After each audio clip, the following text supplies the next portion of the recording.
আমাদের আজকের আলোচ্য বিষয় আছে পদার্থের গঠন। আমরা এর আগে দুইটা লেকচার সম্পন্ন করেছি এই অধ্যায়ের।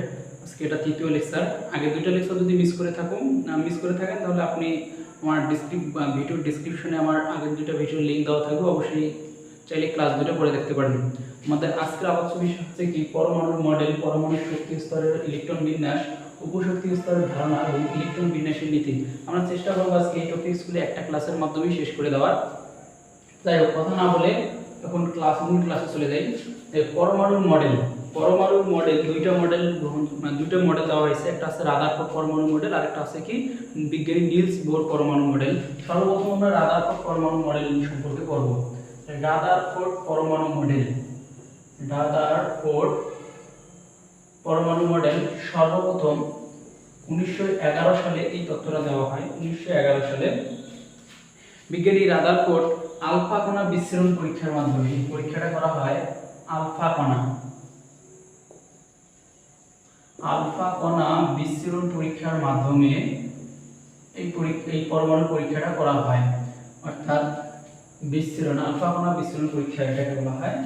একটা পরমাণু পরীক্ষা করার জন্য এই পদ্ধতি ব্যবহার করা হয় এবং এই পরীক্ষার ফলে যে সিদ্ধান্তগুলো আসে তার মধ্যে এক নম্বর সিদ্ধান্ত হচ্ছে যে পরমাণুর কেন্দ্রে একটা ভারী বস্তু থাকবে। পরমাণুর কেন্দ্রে অর্থাৎ এই কেন্দ্রে পরমাণুর কেন্দ্রে একটা ভারী বস্তু, ধনাত্মক চার্জের একটা ভারী বস্তু থাকবে।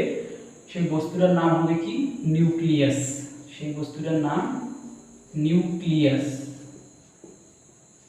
এবং এই নিউক্লিয়াসটাকে কেন্দ্র করে চতুর্দিকে ঘুরতে থাকবে ইলেকট্রনগুলো, অর্থাৎ ঋণাত্মক চার্জযুক্ত ইলেকট্রনগুলো। তাহলে কথাটা কি যে পরমাণুর কেন্দ্রে একটা নিউক্লিয়াস থাকবে, সেই নিউক্লিয়াসটা হচ্ছে ধনাত্মক চার্জ বিশিষ্ট এবং ওই নিউক্লিয়াসকে কেন্দ্র করে ইলেকট্রনগুলো তার চতুর্দিকে ঘূর্ণায়নশীল থাকবে।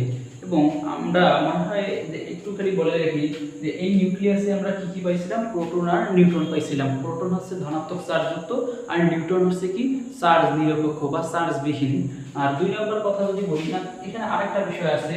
তাহলে পরমাণু কেন্দ্রে কি পেলাম আমি, প্রথম পয়েন্টটা পরমাণুর কেন্দ্রে ধনাত্মক চার্জ। পরমাণুর কেন্দ্রে পেলাম ধনাত্মক চার্জ, আর এই ধনাত্মক চার্জের চতুর্দিকে কি হতেছে, ঋণাত্মক চার্জযুক্ত ইলেকট্রন ঘূর্ণায়নশীল হইতেছে। আর এই যে পরমাণুর কেন্দ্রে যে নিউক্লিয়াসটা, অর্থাৎ ভারী যে নিউক্লিয়াসটা, এই নিউক্লিয়াসের যে ভরটা সেটা ওই পরমাণুর ভরের তুলনায় অতি নগণ্য। এই পরমাণুর ভরের তুলনায় অতি নগণ্য। আর দুই নম্বর যে পয়েন্টটা সেটা হচ্ছে কি যে পরমাণুর এই যে ক্রিয়াটা পরীক্ষাটা করা হয়েছে সেখানে বলা হয়েছে যে এই পরমাণুর অধিকাংশ স্থানে কি থাকবে, ফাঁকা। অর্থাৎ 99% আলফা কণাই ভেদ করে যায়, মাত্র 1% আলফা কণা পূর্বের মাধ্যমে ফিরে আসে। এগুলো হায়ার লেভেলে আরো বিস্তারিত জানতে পারবা। তবে পরমাণুর অধিকাংশ স্থানই থাকবে কি ফাঁকা। পরমাণুর অধিকাংশ স্থানই ফাঁকা। অধিকাংশ স্থান ফাঁকা।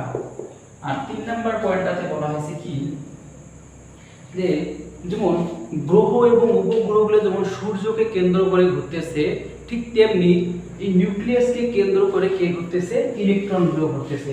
তাহলে যেমন আমরা জানি যে এটা যদি সূর্য হয়, সূর্যকে কেন্দ্র করে পৃথিবী ঘুরতেছে, বিভিন্ন ধরনের গ্রহ উপগ্রহগুলোও ঘুরতেছে। ঠিক তেমনি এই যে নিউক্লিয়াসটা এই জায়গায়, তার নিউক্লিয়াসকে কেন্দ্র করে ইলেকট্রনগুলো কি ওইভাবে ঘূর্ণনশীল। তার মানে এটা গ্রহ উপগ্রহ যেমন সূর্যকে কেন্দ্র করে ঘুরে, সূর্য বলা ঠিক না, তাহলে ভাই দেখে নিয়েন, সূর্যকে কেন্দ্র করে ঘুরে, তেমনি নিউক্লিয়াসকে কেন্দ্র করে কি ঘুরতেছে, ইলেকট্রনগুলো ঘুরতেছে। তাহলে এই তিনটা পয়েন্ট দেখো, পরমাণুর কেন্দ্রে একটা ধনাত্মক চার্জ থাকবে, পরমাণুর অধিকাংশ স্থানে থাকবে কি ফাঁকা, গ্রহ এবং উপগ্রহ যেমন সূর্যকে কেন্দ্র করে ঘুরে, তেমনি নিউক্লিয়াসও এই নিউক্লিয়াসকে কেন্দ্র করে কি ঘুরতেছে, ইলেকট্রন ঘুরতেছে। 4 নম্বর যে পয়েন্টটা বলা হলো, 4 নম্বর পয়েন্টে বলা হয়েছে যে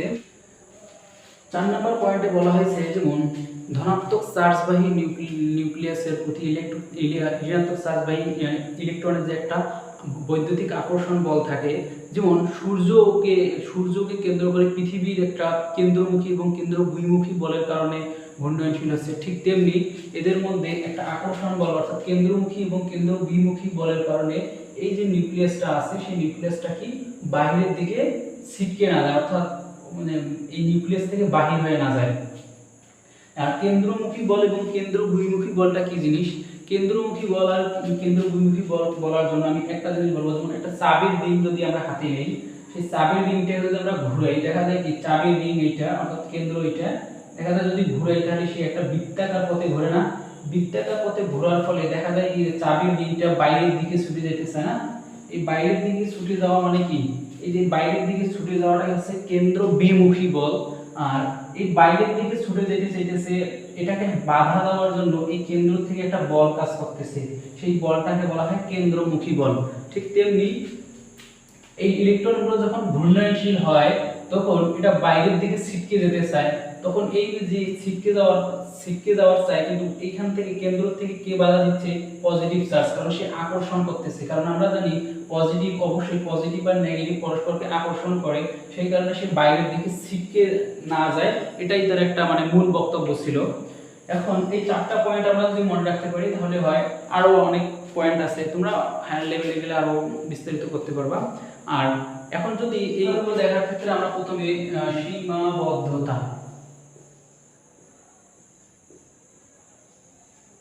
সীমাবদ্ধতা 1 নাম্বার সীমাবদ্ধতা, ইলেকট্রনের কক্ষপথের যে আকার আকৃতি থাকে সেই আকার আকৃতি ব্যাসার্ধের কোনো ধারণা দেওয়া নাই এই মডেলে। এবং দ্বিতীয়ত হচ্ছে চার্জগ্রস্ত বস্তুর সাথে চার্জহীন বস্তুর তুলনা করা হয়েছে। সেটা কিরকম? যেমন আমরা জানি যে ইয়েটা যে ঘুরতেছে, ইলেকট্রন আর প্রোটন যে ঘুরতেছে, ইলেকট্রন হচ্ছে নেগেটিভ চার্জযুক্ত আর প্রোটন হচ্ছে পজিটিভ চার্জযুক্ত। এই ইলেকট্রন আর প্রোটন যেহেতু চার্জগ্রস্ত বস্তু, আর পৃথিবীর সঙ্গে অর্থাৎ সৌরজগৎ এবং পৃথিবীর সঙ্গে তুলনা করা হয়েছে, আমরা জানি যে সূর্য এবং পৃথিবীর মধ্যে কোনো চার্জ নাই, তার মানে এটা চার্জহীন। এই চার্জগ্রস্ত বস্তুর সাথে চার্জহীন বস্তুর তুলনা করা হয়েছে, যেটা তার একটা ভুল সিদ্ধান্ত। আর তৃতীয়ত হচ্ছে ম্যাক্সওয়েলের তত্ত্ব অনুসারে কোনো একটা বস্তু আর কোনো একটা কিছু যদি নিউক্লিয়াসকে কেন্দ্র করে ঘুরে, অর্থাৎ নিউক্লিয়াসকে কেন্দ্র করে ঘুরে, সে ক্রমশ সংকুচিত হবে। সংকুচিত হতে হতে একটা সময় কোথায় পতিত হবে? নিউক্লিয়াসে পতিত হবে। আর নিউক্লিয়াসে পতিত হওয়ার ফলে কি হবে? যেমন আমরা জানি যে নিউক্লিয়াসে কি থাকে? পজিটিভ চার্জ যুক্ত প্রোটন থাকে, অর্থাৎ প্রোটন থাকবে। আর প্রোটনটা যখন বিজ্ঞান যে আদারফোর্ড এটা কথা বলে তখন কিন্তু প্রোটন আবিষ্কৃত হয়নি, তার মানে প্রোটন না, তার মানে এখানে বলা যায় যে পজিটিভ চার্জ যুক্ত, অর্থাৎ পজিটিভ চার্জ যতগুলো থাকবে আর ইলেকট্রনও ততগুলো থাকবে। আর অর্থাৎ কোনো একটা পরমাণুর মধ্যে পজিটিভ চার্জ যতগুলো থাকে ইলেকট্রনও ততগুলো থাকে। আমরা জানি পজিটিভ চার্জ আছে তো পজিটিভই, আর ঋণাত্মক চার্জ যুক্ত হচ্ছে ইলেকট্রন, তার মানে যতগুলো ঋণাত্মক চার্জ থাকবে ততগুলো পজিটিভ চার্জ থাকবে। একটা সময় যখন এটা নিউক্লিয়াসে পতিত হবে, নিউক্লিয়াসে পতিত হওয়ার ফলে এদের মধ্যে যে চার্জটা থাকবে সেটা শূন্য হয়ে যাবে। এইজন্য পরমাণুকে সামগ্রিকভাবে চার্জ নিরপেক্ষ বলা হয়। তাহলে পরমাণুকে সামগ্রিকভাবে চার্জ নিরপেক্ষ বলা হয় এই কারণে। তাহলে যখন এটার চার্জটা শূন্য হয়ে যাবে তখন এই পরমাণুটার কোনো অস্তিত্ব খুঁজে পাওয়া যাবে না, যেটা বাস্তবে কখনোই সম্ভব না। এটাই হচ্ছে তার মূল তার স্বীকার্য যে ভুলগুলো সেটাই স্বীকার্য। এখন আমরা দেখব বোর পরমাণু মডেল। বোর পরমাণু মডেল, এই যে বিজ্ঞানী রাদারফোর্ড পরমাণু মডেলের 2 বছর পর বোর পরমাণু মডেল একটা মডেল প্রকাশ করলেন, সেটার নাম হচ্ছে বিজ্ঞানী নিলস বোর। সেটা হচ্ছে 1913 সালে প্রদান করলেন। তিনি সর্বপ্রথম বলেন কি যে কক্ষপথের আকার সম্পর্কে ধারণা দেন। কক্ষপথের আকারগুলো কি হবে? কক্ষপথের আকারগুলো হবে বৃত্তাকার। কক্ষপথের আকারগুলো হবে বৃত্তাকার। তবে উনি বললেন যে অবশ্যই একটা কি থাকবে? পজিটিভ চার্জযুক্ত নিউক্লিয়াস থাকবে এবং নিউক্লিয়াসকে কেন্দ্র করে ইলেকট্রনগুলো ঘূর্ণনশীল হবে। তার এটা কথা সত্যি, কিন্তু এর আকার সম্পর্কে সে ধারণা দিলেন যে আকারগুলো হবে অবশ্যই বৃত্তাকার আকার হবে। এবং এই বৃত্তাকার আকারগুলোর ক্ষেত্রে প্রত্যেকটাকে বলা হবে এক একটা সেল বা শক্তি স্তর। এক একটা সেল বা শক্তি স্তর। যখন এই এক একটা সেল বা শক্তি স্তরে ইলেকট্রনগুলো ঘুরতে থাকবে তখন এরা কোনো শক্তি শোষণ বা বিকিরণ করবে না, অর্থাৎ এদের মধ্যে স্থির শক্তি কাজ করবে, অর্থাৎ স্থির। এরা থাকবে কি? স্থির। নিজেদের মধ্যে এরা নিজের কক্ষপথেই ঘুরতে থাকবে এবং এরা কখনোই নিউক্লিয়াসে পতিত হবে না। এটাই হচ্ছে তার মূল বক্তব্য। আর এখানে এদের যে শক্তি স্তরগুলো, সেই শক্তি স্তরগুলোকে নামকরণ করা হয় যে এটাকে n = 1 দেওয়া হয়, এটাকে n = 2 দেওয়া হয়, n = 3 দেওয়া হয়। আরেকটা যদি দেই আমরা n এটা কত দেওয়া হবে, n = 4। এবং এদের প্রত্যেকটা এক একটা সেলের এক একটা নাম আছে। n = 1 এর জন্য এটার নাম হচ্ছে k সেল, n = 2 এর জন্য হচ্ছে l সেল, এটার নাম হচ্ছে m সেল, এটার নাম k cell, l cell, m cell, আর একটা হচ্ছে n সেল। এই চারটা সেল, প্রত্যেকটা সেলের এক একটা নাম আছে। আর দ্বিতীয়ত কথা বলেন কি যে এরা যখন নিজের কক্ষপথে ঘুরবে তখন ইলেকট্রন শোষণ বা বিকিরণ করবে না, কিন্তু যখন ইলেকট্রন একটা উচ্চ শক্তি নিম্ন শক্তি স্তর থেকে উচ্চ শক্তি স্তরে যাবে এবং উচ্চ শক্তি স্তর থেকে নিম্ন শক্তি স্তরে আসবে, যেমন আমি আবার বলি, নিম্ন শক্তি স্তর থেকে যখন উচ্চ শক্তি স্তরে যাবে এবং উচ্চ শক্তি স্তর থেকে নিম্ন শক্তি স্তরে আসলে এদের মধ্যে শক্তি শোষণ হয় এবং শক্তি শোষণ হওয়ার ফলে এক ধরনের বর্ণালী সৃষ্টি হয়। সেই বর্ণগুলোর ব্যাখ্যা দেন বিজ্ঞানী নিলস বোর। এখন এই যে শোষণ বা বিকিরণ কখন হবে সেটা যদি আমরা দেখি, যখন নিচ থেকে অর্থাৎ n = 1 থেকে n = 2 এর দিকে যাবে সেক্ষেত্রে শক্তি শোষণ হবে। এখন এটা আমি যেভাবে মনে রাখছিলাম, আমি যদি তুমি মনে করো যে কোনো একটা বিল্ডিং এ উঠতেছো, বিল্ডিং এ উঠতে বেশি কষ্ট হয় না বিল্ডিং থেকে নামতে বেশি কষ্ট হয়? অবশ্যই বিল্ডিং এ উঠতে বেশি কষ্ট হয়।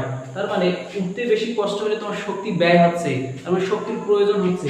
সেই ক্ষেত্রে হয় কি, যখন নিম্ন থেকে উচ্চতায় যাবে তখন শক্তির শোষণ হবে, শক্তির শোষণ হবে।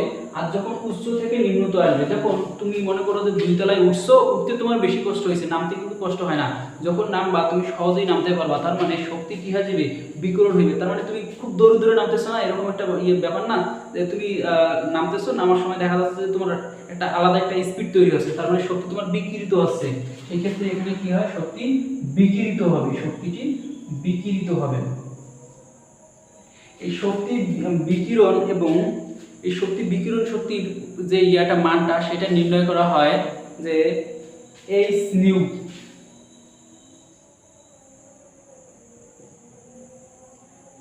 h নিউ সমান ch ভাগ ল্যামডা। এখান থেকে শক্তি শোষণ এবং বিকিরণ কতটুকু হচ্ছে সেটা নির্ণয় করা হয়। আর একটা বলা হলো যে কৌণিক ভরবেগের কথা বলা হয়েছে, সেই কৌণিক ভরবেগটা নির্ণয় করা হয় এভাবে, mvr সমান nh ভাগ 2 পাই, nh ভাগ 2 পাই, এটা হচ্ছে কৌণিক ভরবেগ। এখানে m হচ্ছে ইলেকট্রনের ভর, আমরা ইলেকট্রনের ভর সম্পর্কে জানি 9.1 গুণ 10⁻³ কেজি। অবশ্যই এটা SI এককে দিতে হবে। আর এটা হচ্ছে বেগ, ওই যে কক্ষপথে ঘুরতেছে তার বেগ, আর এটা হচ্ছে তার কি ব্যাসার্ধ, ওই কক্ষপথের ব্যাসার্ধ। আর h হচ্ছে প্লাঙ্কের ধ্রুবক, h হচ্ছে প্লাঙ্কের ধ্রুবক,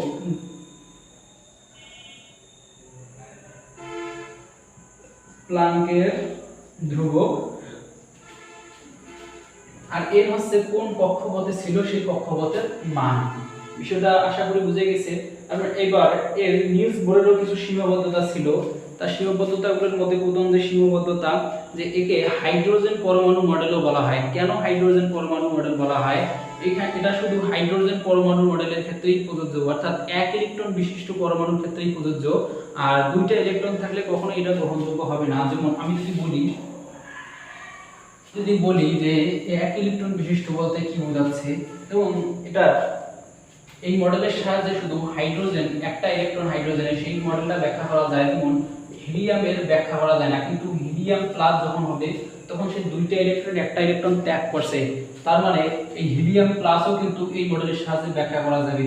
তারপর যদি বলি লিথিয়াম দুইটা ইলেকট্রন ত্যাগ করছে, এখন লিথিয়াম কত, তিনটা ইলেকট্রন ছিল, দুইটা ইলেকট্রন ত্যাগ করছে, মানে কি একটা ইলেকট্রন আছে, তার মানে একটা ইলেকট্রন এই হাইড্রোজেনেরও হবে, হিলিয়ামেরও হবে, লিথিয়ামেরও হবে। কিন্তু যদি ঘটনাটা এরকম হয় যে লিথিয়াম প্লাস, সেক্ষেত্রে দেখো তিনটা ইলেকট্রনের থেকে মাত্র একটা ইলেকট্রন নিয়েছে, এখনো দুইটা ইলেকট্রন বাকি আছে, তার মানে এই মডেলের সাহায্যে এর বর্ণালী কোনো ব্যাখ্যা দেওয়া যাবে না, এবং ইলেকট্রন গমন করে তখন এক ধরনের বর্ণালী সৃষ্টি হয়। এই বর্ণালীটার নাম হচ্ছে জিম্যান প্রভাব, যেটা এই মডেলের সাহায্যে ব্যাখ্যা করা যায় না। তোমরা এগুলো বই থেকে দেখে নিও। এখন আমরা যাব পরবর্তীতে পরমাণু শক্তি স্তরের ইলেকট্রন বিন্যাস।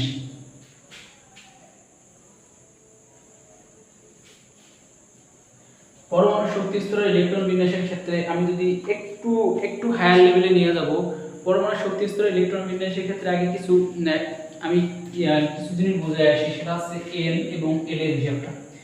n এবং l, n হচ্ছে প্রধান কোয়ান্টাম সংখ্যা, l হচ্ছে সহকারী কোয়ান্টাম সংখ্যা। আর কোয়ান্টাম সংখ্যা হচ্ছে 4 প্রকার, সেটা তোমরা পরবর্তী ক্লাসে গেলে বুঝতে পারবা। তবে আমি এইটুকু তোমাদের বোঝার জন্য শুধু এই দুটোই ব্যবহার করতেছি, প্রধান কোয়ান্টাম সংখ্যা এবং সহকারী কোয়ান্টাম সংখ্যা। তার আগে বলে নিয়ে আসি যে শক্তি স্তর আর উপশক্তি স্তর বলতে আমরা কি বুঝি। শক্তি স্তর এবং উপশক্তি স্তর বলতে শক্তি স্তর কোনগুলোকে বলা হয়, যেমন মনে আছে কিনা জানি না, যে বিজ্ঞানী নিলস বোর বলে দিচ্ছেন যে প্রত্যেকটা একটা কি থাকবে, অরবিট থাকবে। এই যে প্রত্যেকটা একটা করে শক্তি স্তর, এটা একটা শক্তি স্তর, এটা একটা শক্তি স্তর, এটা একটা শক্তি স্তর। আর উপশক্তি স্তরগুলো কি কি, যেমন n = 1 এর জন্য আমরা জানি k সেল, সেই k এর মান কত হয়, 1 হয়। n = 2 এর জন্য কি, n = 2 এর জন্য কি হয় সেটা আমরা জানি k সেল, l সেল হবে এটা। n = 3 এর জন্য কি হয়, n = 3 এর জন্য m সেল। আর n = 4 এর জন্য কি হয়, m সেল। এই যে এই সেলটা হচ্ছে একটা করে প্রধান শক্তি স্তর, এটা হচ্ছে শক্তি স্তর। আর উপশক্তি স্তরগুলো কি কি, এই k এর জন্য হয় s অরবিটাল, l এর জন্য হয় s p, আর m এর জন্য হয় s p d, আর n এর জন্য হবে কি, এই জায়গায় এই শক্তি স্তরের সম্ভব s p d f।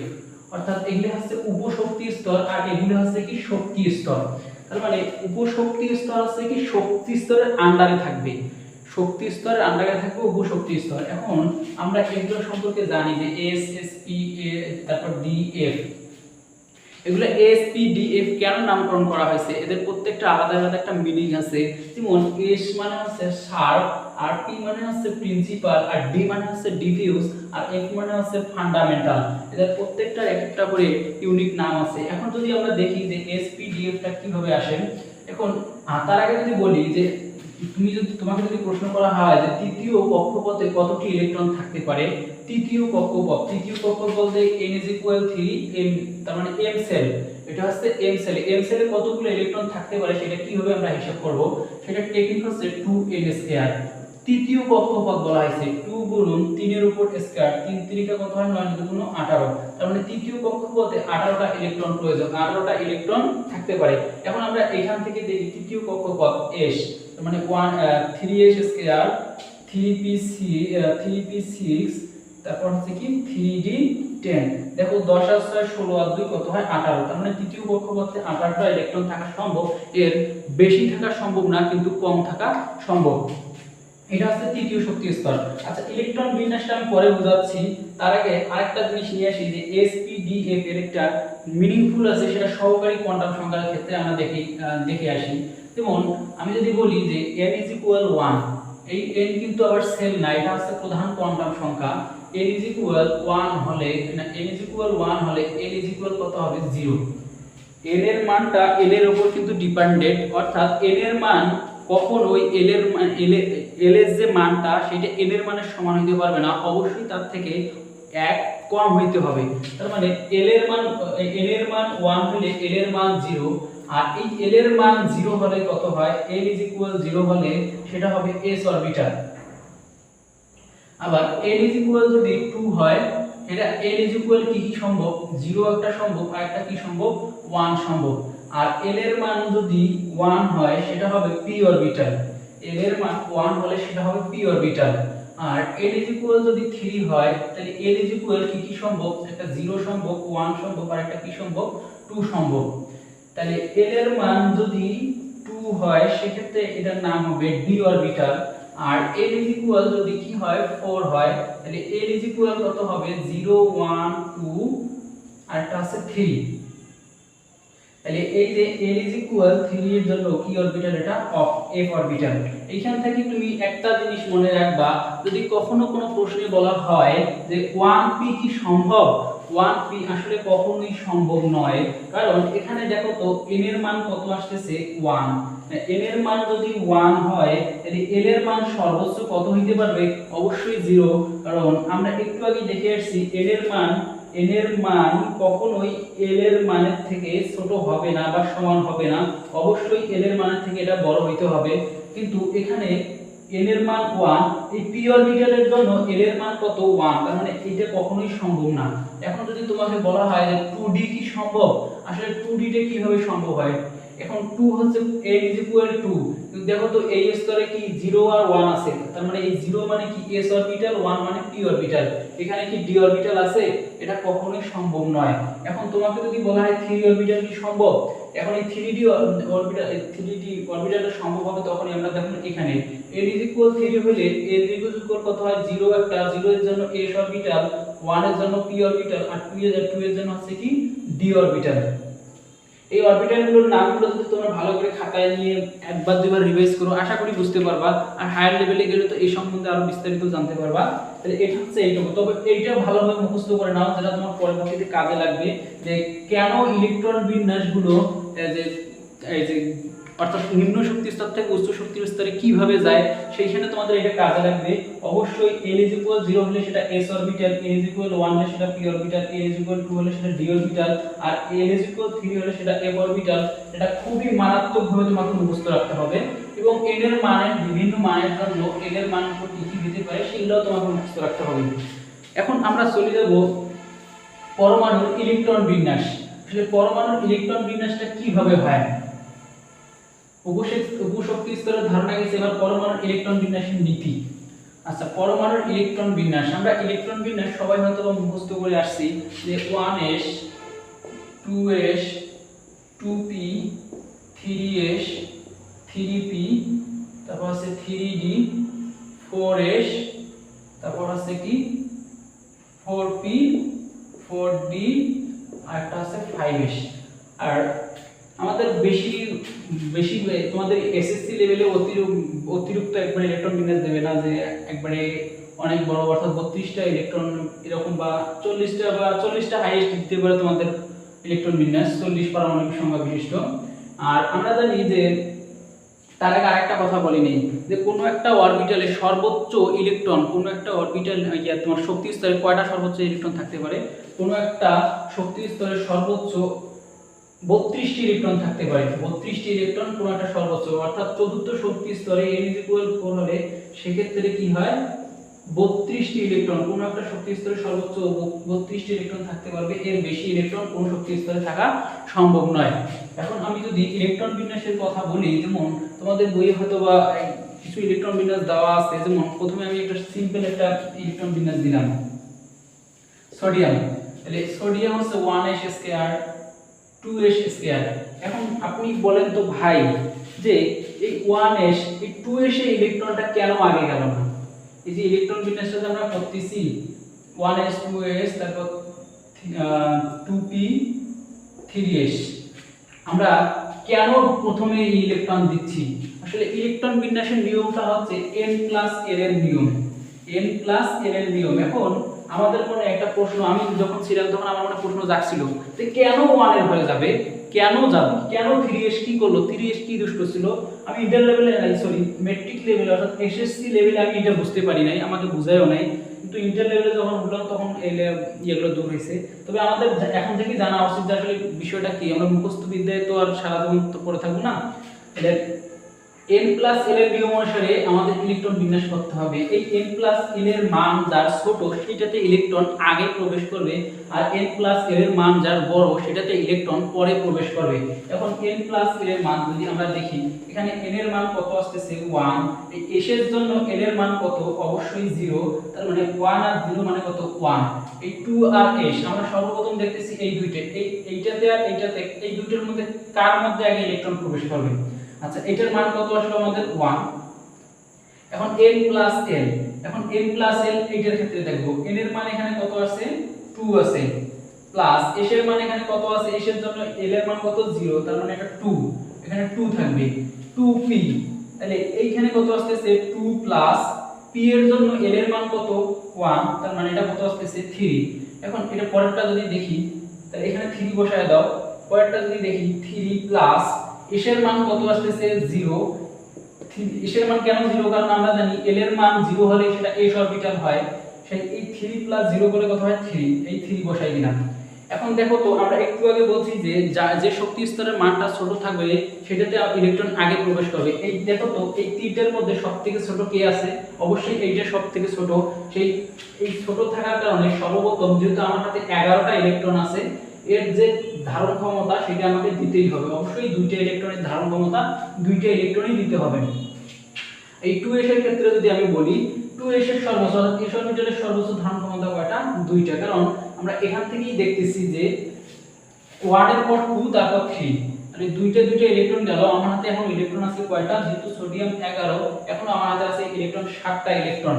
এখন এই 7টা ইলেকট্রনের মধ্যে আমরা কাকে আগে দেব? AO3 এখন যেহেতু দুইটাই 3 আসতেছে সেক্ষেত্রে আমরা লক্ষ্য করব কি যে কার প্রধান কোয়ান্টাম সংখ্যার মানটা ছোট। দেখো তো এই যে এর প্রধান কোয়ান্টাম সংখ্যার মানটা ছোট না, সেক্ষেত্রে আমরা এইটাতে আগে ইলেকট্রন প্রবেশ করাবো। সেজন্য এখানে ইলেকট্রন কয়টা হবে? 6টা ইলেকট্রন হবে। আর কয়টা? 6, যেহেতু 10টা হয়েছে আর একটা ইলেকট্রন আছে, সেক্ষেত্রে এই ইলেকট্রনটা এইখানে পড়বে। এটাই হচ্ছে ইলেকট্রন বিন্যাসের মূলনীতি। হয়তো অনেকেই বুঝতে পারো নাই, আমি আরেকবার বোঝাচ্ছি। তবে জিনিসটা বারবার পজ করে, ভিডিওটা পজ করার পর বারবার বুঝে বুঝে দেখো। একবার যদি বুঝতে পারো তাহলে তোমাকে কোনো টেকনিক অবলম্বন করা লাগবে না। আমি আরেকবার বলতেছি। দেখো যে আমরা জানি যে কোনো একটা মৌলের ইলেকট্রন বিন্যাস যখন করব তখন সর্বনিম্ন স্তরে ইলেকট্রনগুলো আগে প্রবেশ করবে। এখন আমরা যদি দেখি সর্বনিম্ন ইলেকট্রন স্তরগুলো যদি দেখি, আমরা প্রত্যেকটার হিসাব করে দেখাই দিচ্ছি যে এটা হচ্ছে 1, এটা হচ্ছে 2, এটা হচ্ছে 3, এটা হচ্ছে 3। তাহলে 1 এ আগে প্রবেশ করবে, 2 তে পরে, তারপর হচ্ছে 3 তে। এখন দুইটাই 3 যেহেতু আসছে সেক্ষেত্রে আমরা কিসে তাকাবো? প্রধান কোয়ান্টাম সংখ্যার ক্ষেত্রে তাকাবো। এখানে প্রধান কোয়ান্টাম সংখ্যা যা ছোট সেক্ষেত্রে তার সেখানেই আগে ইলেকট্রন প্রবেশ করবে। এইজন্য 2p6 হইছে।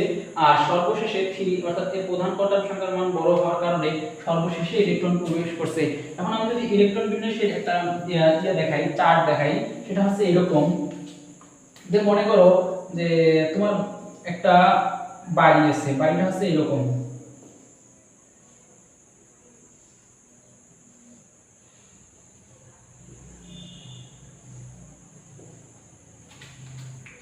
বাড়িটা হচ্ছে এরকম।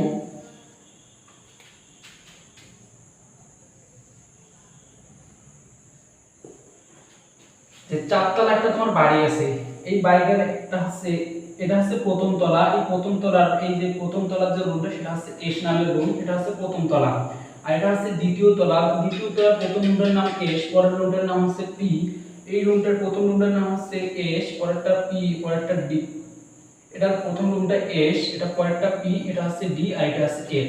এটা প্রথম তলা, দ্বিতীয় তলা, তৃতীয় তলা, এটা হচ্ছে চতুর্থ তলা। তুমি এখান থেকেও বুঝতে পারবা যে আসলে কোন অরবিটালটা সম্ভব। কারণ 3 এর জন্য ডি পি এস সম্ভব, 2 এর জন্য এস পি সম্ভব, 1 এর জন্য এস সম্ভব, আর 4 এর জন্য এস পি ডি এফ। এখন তুমি এই বাড়িটা সুন্দর করে বানায় রাখছো। এখন এই বাড়িটাতে প্রত্যেকটা রুমে এক একটা এসি লাগাইছো, এক একটা এসির ধারণ ক্ষমতা এক এক রকম। যেমন মনে করো যে এস নামে যে রুমটা আছে সেইখানে ওই রুমটা সর্বোচ্চ তুমি 2 জন রাখতে পারবা, অথবা একজনও রাখতে পারো, কিন্তু সর্বোচ্চ 2 জন, 2 জনের বেশি রাখতে পারবা না। এখন এই পি নামের যে রুমটা আছে সেই রুমটাতে তুমি সর্বোচ্চ 6 জন রাখতে পারবা, এর বেশি রাখতে পারবে না, কিন্তু কম রাখতে পারবা। এর কম রাখলে তোমার এসি কি হয়ে যাবে? নষ্ট হয়ে যাবে। এখন ডি নামের যে রুমটা আছে সেই ডি নামের রুমটাতে সর্বোচ্চ 10 জন রাখতে পারবা, 10 জনের বেশি রাখতে পারবা না। এবং এফ নামের যে রুমটা আছে অবশ্যই সেখানে 14 জন রাখতে পারবা, এর বেশি রাখতে পারবা না। এটা হচ্ছে টেকনিকটা আমি বোঝাচ্ছি। তাহলে 2 জন, 6 জন, 10 জন, 14 জন। এখন মনে করো যে তোমার বাড়িতে 5 জন মেহমান আসছে, 5 জন মেহমান আসছে। তাহলে এই 5 মানে কি?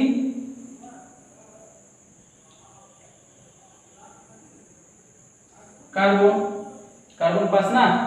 এখন সরি, এটা হচ্ছে বোরন, বোরন 5। তার মানে এই 5 জন আসছে। তাহলে 5 জনের ক্ষেত্রে তুমি সর্বপ্রথম এই ঘরটাকে ফিল আপ করবা। তাহলে এই ঘরটাকে ফিল আপ প্রথম তলায় কতজন দিলা তুমি? 2 জন। আরো থাকলো কতজন? 3 জন। 3 জনের মধ্যে এই রুমে যেহেতু 2 জন ধরে, তাহলে এই রুমে অবশ্যই কতজন দিবা তুমি? 2 জন দিবা। তাহলে 8 থেকে একজন, সেই একজন এই রুমে পাঠিয়ে দাও। তার মানে হচ্ছে কত? 2p1। বিষয়টা কি বুঝে গেছে? এবার একটু জটিলে চলে যাই। এরকম একটা বিষয়, সেটা হচ্ছে কি ক্লোরিন। ক্লোরিন কত? 17। এখন মনে করো তোমার বাড়িতে 17 জন মেহমান আসছে, তোমার বাড়িতে 17 জন মেহমান আসছে। এখন তুমি তাদের থাকতে দিবা। এখন থাকতে হওয়ার ক্ষেত্রে এস নামের যে রুমটা ওখানে দুইজনকে থাকতে দিলা, তারপর এই রুম তো ফিল আপ, এই রুমে তো আর লোক ধরবে না, তাহলে এই রুমে চলে যাও। তাহলে এই রুমে কতজন ধরবে? কিন্তু দুই তালা, আমি এই জন্য দুই দিছি। তাহলে এখানে দুইজন দিলা, এখানে কারণ এর সর্বোচ্চ ধারণ ক্ষমতা 2, এই রুমের সর্বোচ্চ ধারণ ক্ষমতা কয়টা? 6টা, কারণ 2 2 4টে গেছে, এখনো আমার হাতে কয়টা আছে? 13টা আছে, এখানে 6টা দাও। তাহলে 2p6, তাহলে কত গেল? 10টা গেল। এখনো আমার হাতে 7 জন লোক আছে, তাহলে এই যে এস নামের যে রুম এখানে 3 তলায় চলে যাও। 2 তলা তো ফিল আপ, 1 তলা ফিল আপ, 2 তলা ফিল আপ, 3 তলায় চলে যাও। তাহলে এখানে 3s অর্থাৎ 2টা ইলেকট্রন দাও। তাহলে এখনো দেখো কত হয়েছে? 2 আর 2 4 6 10 আর 2 12, এখনো 5 জন আছে, কিন্তু এই রুমে তুমি 5 জন দিতে পারবা, তার মানে 3p5। বিষয়টা কি বুঝে গেছে? ইলেকট্রন বিন্যাস হচ্ছে এইরকম, এবং এই ইলেকট্রন বিন্যাসের কিছু ব্যতিক্রম আছে। সেটা হচ্ছে সর্বপ্রথম আমি দেখাই পটাশিয়ামের ইলেকট্রন বিন্যাস। পটাশিয়ামের ইলেকট্রন বিন্যাসের ক্ষেত্রে কি হয়, যেমন দেখাই আমি যদি পটাশিয়ামের ইলেকট্রন বিন্যাস, পটাশিয়াম কত? 19, তাহলে হয় 1s square, 2s square, 2p6, 3s square, 3p6, তারপর হচ্ছে 3d4s, 2 2 4 6 10 10 আর 2 12, 12 আর 6 কত হয়? 18। এখন কথা হচ্ছে এই পর্যন্ত তুমি নিজে হিসাব করবা n প্লাস n এর নিয়ম অনুসারে, এই পর্যন্ত সব ঠিক আছে। এখন কথা হচ্ছে এই দুটোর মধ্যে ইলেকট্রন কিসে আগে প্রবেশ করবে, 3d না 4s? আচ্ছা, n প্লাস n এর মান হিসাব করি। 3 এর এখানে n এর মান কত ভাই? 3, আর d এর জন্য n এর মান কত? 2, তার মানে এটা কত আসছে? 5, এটা 5। 4s, 4 প্লাস s এর জন্য কত? 0, তার মানে এটা কত আসছে? 4। তাহলে দেখো 5 বড় না 4 বড়? অবশ্যই 5 বড়, তার মানে 4 হবে ছোট, এইজন্য ইলেকট্রনটা এই জায়গায় প্রবেশ করবে, এই জায়গায় কত হবে? 0 হবে। বিষয়টা বুঝে গেছে? এখন প্রশ্নে যদি বলা হয় যে পটাশিয়ামের ইলেকট্রন বিন্যাস ব্যতিক্রম কেন, তাহলে কিভাবে উত্তর করব? যে আমরা জানি যে কোনো একটা মৌলের কোনো শক্তি সর্বশেষ অর্থাৎ নিম্ন শক্তি স্তরে ইলেকট্রন আগে প্রবেশ করে এবং উচ্চ শক্তি স্তরে ইলেকট্রন পরে প্রবেশ করে। সেক্ষেত্রে আমরা যদি দেখি n প্লাস n এর নিয়ম অনুসারে ইলেকট্রন বিন্যাসটাকে করে দেব, তারপর দেখা যায় যে উপরোক্ত ইলেকট্রন বিন্যাস থেকে দেখা যায় যে 3d এবং 4s এর মধ্যে n প্লাস l এর মান, যেখানে 3d এর হচ্ছে 5 এবং 4s এর 1 এর মান, 4s এর মান হচ্ছে কত? 4, অর্থাৎ 4s হচ্ছে নিম্ন শক্তি স্তর, 3d হচ্ছে উচ্চ শক্তি স্তর। নিম্ন শক্তি স্তরে ইলেকট্রন আগে প্রবেশ করার কারণে 3d তে ইলেকট্রন পরে প্রবেশ করে এবং 4s এ ইলেকট্রনটা আগে প্রবেশ করে, এই কারণে পটাশিয়ামের ইলেকট্রন বিন্যাসটা ব্যতিক্রম। আরেকটা ইলেকট্রন বিন্যাস ব্যতিক্রম আছে, সেটা হচ্ছে ক্রোমিয়াম, যেটা হচ্ছে 24। ঠিক তো, আমরা এখন ক্রোমিয়ামের ইলেকট্রন বিন্যাসটা দেখব। ক্রোমিয়াম 24, তাহলে 1s square, 2s square, 2p6, 3s square, 3p6, 3d4s। তাহলে এখান থেকে কত হলো? 2 2 আর 6 10 2 12 18, 18টা হচ্ছে না, তার মানে 24 হলে এখন আমার কয়টা ইলেকট্রন লাগে? 6টা। এখন স্বাভাবিকভাবে 4s এ তুমি 2টা ইলেকট্রন দিবা, 3d তে কয়টা দিবা? 4টা দিবা, তাহলে কিন্তু 24টা হয়ে যায়, কারণ 18 আর 2 20 20 হচ্ছে 24।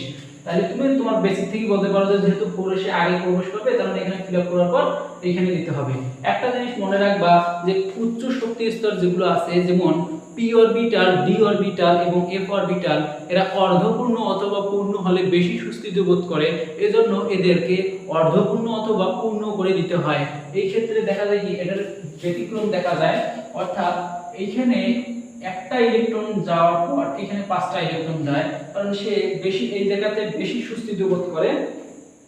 বেশি সুস্থিতি বোধ করার কারণে এখানে 5টা ইলেকট্রন থাকে আর এখানে একটা ইলেকট্রন থাকে। বিষয়টা কি বুঝে গেছে? তার মানে আমরা দুইটা ব্যতিক্রম লক্ষ্য করলাম, একটা হচ্ছে পটাশিয়াম আর একটা হচ্ছে ক্রোমিয়াম। পটাশিয়ামের ক্ষেত্রে কি হয়, সর্বশেষের ইলেকট্রন বিন্যাসটা সর্বশেষ ইলেকট্রন বিন্যাসটা 3d তে প্রবেশ না করে 4s এ প্রবেশ করে। সেটা কেন প্রবেশ করে সে ব্যাখ্যাও আমি দিলাম n প্লাস l এর নিয়ম অনুসারে। আর ক্রোমিয়ামের ইলেকট্রন বিন্যাসে 4s এ 2টা ইলেকট্রন যাওয়ার কথা, সে 2টা ইলেকট্রন না যাওয়ার কারণ কি এবং কেন গেল সেই ব্যাখ্যাও আমি দিলাম। এখন আশা করি যে এই অধ্যায়ের যত ইয়া ছিল, আশা করি যে প্রবলেমগুলো সলভ হবে। এরপর যদি কোনো প্রবলেম থাকে অবশ্যই আমাকে কমেন্টে জানাবা, আমি চেষ্টা করব এর থেকেও আরো ভালোভাবে যদি ক্লাস নেওয়া যায় আমি সেটা চেষ্টা করব। ধন্যবাদ, আসসালামু আলাইকুম।